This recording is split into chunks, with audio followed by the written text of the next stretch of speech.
এবার অজয় মণ্ডলের পর বিরিয়ানি ব্যবসায়ীকে 20 লক্ষ টাকা তোলা চেয়ে হুমকি।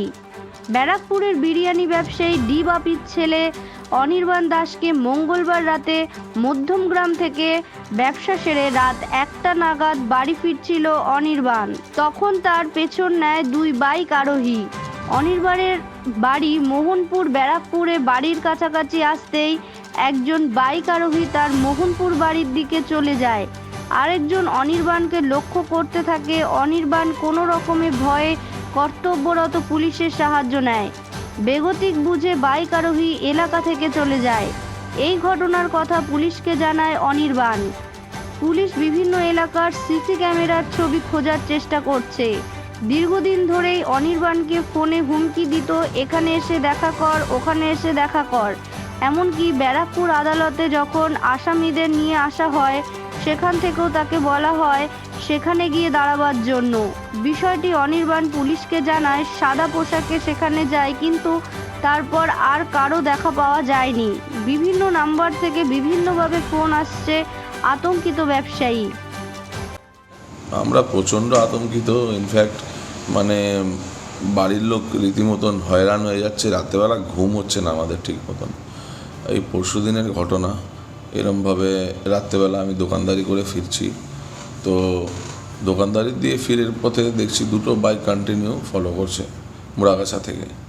পুরো আমার এই অবধি ফলো করতে করতে এসছে। মানে আমরা এতটা আতঙ্কিত, মানে গাড়ি থেকে যে নামবো সেটাও আমি নামার মতন সেই সাহস আমি পাচ্ছিলাম না।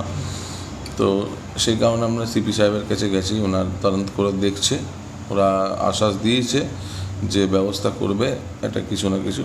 আপনার কাছে কোনো ডিমান্ড করেছে? হ্যাঁ, ডিমান্ড আমার কাছে করেছিল। মানে এরমভাবে ডিমান্ড করছে যে টাকা যদি না দিই তাহলে যেরকম গুলি এখানে চলেছে সেরকম মধ্যমগ্রামেও চলবে। তো আমরা ডিমান্ড করছে 20 লাখ টাকা ডিমান্ড করেছে। তো এরমভাবে আমরা পুলিশকে জানিয়েছি, এর আগেও জানিয়েছি, কেসও হয়েছে ওদের এগেনস্টে। তো তারপর থেকে বন্ধ ছিল। রিসেন্ট দেখছি আবার এই শুরু হয়েছে। কালকের আগের দিন মানে রীতিমতো 2টো বাইকে 4টে ছেলে এরমভাবে মুড়াগাছা থেকে শুরু করেছে। তখন বাজে ওই 1টা নাগাদ, 12:30 1টা। মানে আমি দোকানদারি করে আমার যা দোকান বন্ধ করে ওরা পিছন থেকে ফলো করছে। এক্স্যাক্টলি, মানে ফলো অনুমানের ব্যাপার নেই, মানে ওরা ফলো করছিলই একদম 100-এ 100। যে ফোনে আপনার মেসেজ আসছিল? হ্যাঁ, ফোনে মেসেজ এসছে, রীতিমতন থ্রেড কল, মানে বিভিন্ন নাম্বার দিয়ে কল করেছে। আর ম্যাক্সিমাম ওরা হোয়াটসঅ্যাপ কলই করে। ঠিক আছে, নাম কি বলছে তারা? নাম তো বলছে একজন ঠাকুরজি বলছিল, আর একজন সুজিত বলছিল। তো এবার আমি তো আইডেন্টিফাই করিনি, মানে যে নিজের নাম বলছিল আর কি। আমি তাদেরকে সেভাবে চিনিও না, আমি জানিও না। নিজের নাম যেটা ফোনে আইডেন্টিফাই করে বলছে যে আমি অমুক বলছি, তো আমি সেটা জানিয়েছি যে আমরা এভাবে ব্যবসা করতে পারছি না। আমরা মানে রীতিমতন টেন্সড হয়ে গেছি। বাড়ির লোক ঘুমাতে পারছে না। আমরা ছোট ছোট বাচ্চা আছে, বাচ্চারা ঠিক মতন ঘুমাতে পারছে না, কান্নাকাটি করছে, বাড়ির বউ কান্নাকাটি করছে। তো আমরা এভাবে কীভাবে বাঁচবো? আমরা সিসি ফুটেজ পাওয়া গেছে? সিসি ফুটেজ তা দোকান থেকে দেওয়া হয়েছে কিছুটা, আর পুলিশ কিছুটা ট্রাফিক মোড় থেকেও সংগ্রহ করেছেন। ওনারা যথেষ্ট চেষ্টা করছেন। ব্যবসার দোকানে যেতে পারছে, ভয় পাচ্ছেন? অবশ্যই ভয় পাচ্ছি।